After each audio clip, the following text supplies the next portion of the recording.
உத்தரவை எதிர்த்து சுப்ரீம் கோர்ட்டுக்கு அப்பீல் செய்ய கர்நாடக அனைத்து கட்சி கூட்டத்தில் முதல்வர் தலைமையில் நடைபெற்ற கூட்டத்தில் முடிவு செய்திருக்கிறார்.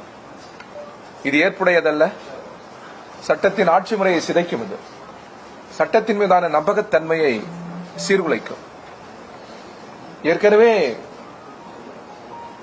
பல வழக்குகள் நீதிமன்றத்தின் தீர்ப்புகள் இருக்கிறது. காவிரி மேலாண்மை வாரியத்தின் வழிகாட்டுதலும் தீர்ப்பும் இருக்கிறது.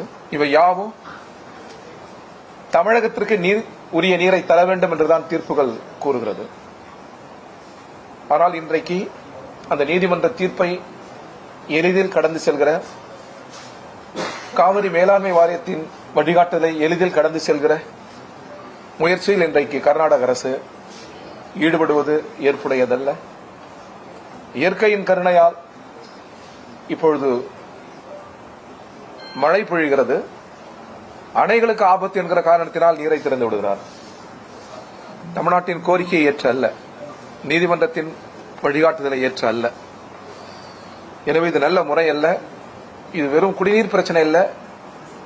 இரு மாநிலங்களின் உறவு சம்பந்தப்பட்டது, நமது தொன்மையான நட்பு சம்பந்தப்பட்டது. தமிழ்நாட்டில் இருப்பவர்கள் லட்சக்கணக்கான கன்னட மொழி பேசுகிற, தெலுங்கு மொழி பேசுகிற, கேரள மொழி பேசுகிற மக்கள் இருக்கிறார்கள்.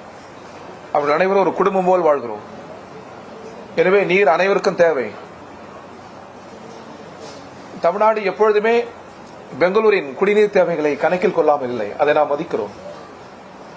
ஆனால் நீர் போதுமான அளவு நீர் இருக்கிற பொழுதே இல்லை என்கிற கர்நாடக அரசின் அந்த வாதங்கள் ஏற்புடையதல்ல.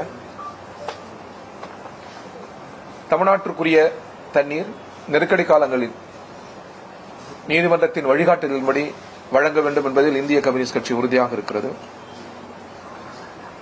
கர்நாடகாவில் கூட்டப்பட்ட அனைத்து கட்சி கூட்டம் போல் தமிழ்நாட்டிலும் அனைத்து கட்சி கூட்டத்தை முதல்வர் கூட்ட வேண்டும். அதில் ஒருமித்த கருத்து வராது, எனவே நாங்கள் கூட்டவில்லை என்று சொல்லப்படுகிற கருத்து ஏற்புடையதல்ல.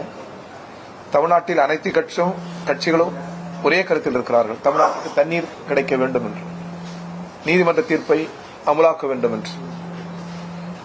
எனவே தமிழ்நாடும் இதில் ஓரணியில் ஒற்றுமையாக இருக்கிறது என்பதை நாம் உணர்த்துவதற்கு, சட்டத்தின்படியான நமக்குரிய நீரை பெறுவதற்கு அனைத்து கட்சி கூட்டத்தை முதல்வர் கூட்ட வேண்டும் என்று நாங்கள் கேட்டுக்கொள்கிறோம். அனைத்து கட்சி கூட்டத்தை கூட்ட வேண்டும். சம்பந்தப்பட்ட அமைச்சர் பதிலளிக்க வேண்டும். அமைதி காப்பது நல்லதல்ல, அது ஏற்புடையதல்ல. ஆனால் இந்த காவிரி நதிநீர் பிரச்சனையில் தமிழ்நாடு அரசாங்கத்தை விட எப்பொழுதுமே வஞ்சிப்பதும் ஏமாற்றுவதும் கர்நாடக அரசு தான். எனவே அது திசை திரும்பிவிடக் கூடாது. ஆனால் தமிழக அரசாங்கத்தினுடைய முயற்சிகள் போதுமானதல்ல. எதிர்கட்சிகளை, அனைத்து கட்சியை கூட்டி கருத்தறிய வேண்டும். இவ்வாறு பத்திரிகையாளர்கள், ஊடக அன்பர்கள் கேள்விகள் எழுப்புகிற போது சம்பந்தப்பட்ட அமைச்சர் பதிலளிக்க வேண்டும் என்று நாங்கள் கேட்டுக்கொள்கிறோம்.